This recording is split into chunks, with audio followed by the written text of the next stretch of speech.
1917, il y avait ce qu'on appelait l'union sacrée, c'est-à-dire que tous les partis politiques de la droite à l'extrême droite soutenaient la guerre, évidemment, donc extrême droite royaliste, mais jusqu'aux socialistes qui à l'époque représentaient l'extrême gauche, qui apparaissait extrêmement radical à l'époque, c'est-à-dire sans doute plus radical qu'on ne considère l'extrême gauche aujourd'hui.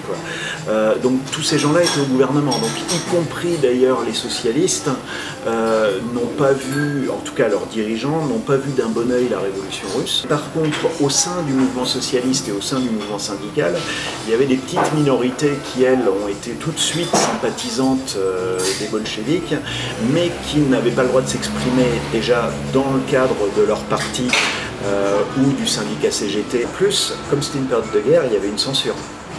Donc c'est des courants qui ont été, encore une fois, bâillonnés et qui ont subi la répression pendant toute la guerre. Par contre, quand ils ont pu s'exprimer, c'est eux qui vont être directement ou indirectement à l'origine de la création du Parti communiste en France à la fin de l'année 1920.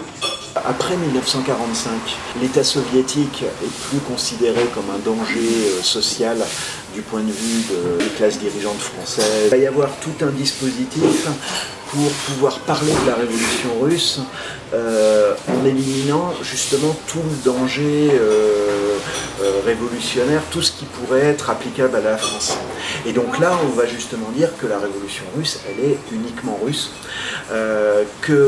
Et là, on reprend l'idée de la Révolution française et on dit voilà, la France est devenue un État puissant grâce à la Révolution de 1789.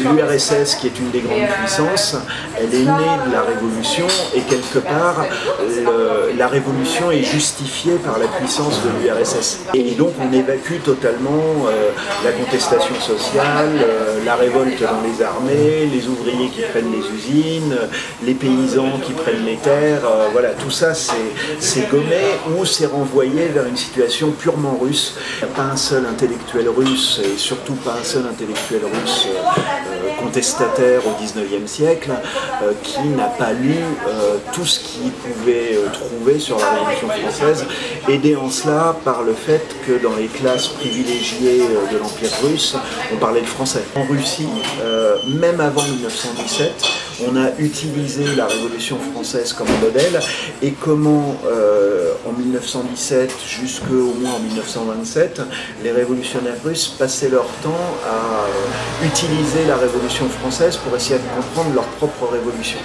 Donc il y a ce mouvement-là, et puis le schéma des révolutionnaires russes va se superposer au schéma, on va dire, de l'intelligentsia de gauche française. Là, on va lier les deux révolutions, et ça s'est vu jusqu'au bicentenaire de la Révolution française. Dans les années, justement, dans ces années 80, le régime soviétique commence à s'effriter, mais ça correspond aussi au fait qu'en France, il y a eu un retournement de l'opinion intellectuelle et que même la Révolution française est critiquée. Donc si en France on critique même la Révolution française, on va aussi critiquer la Révolution russe.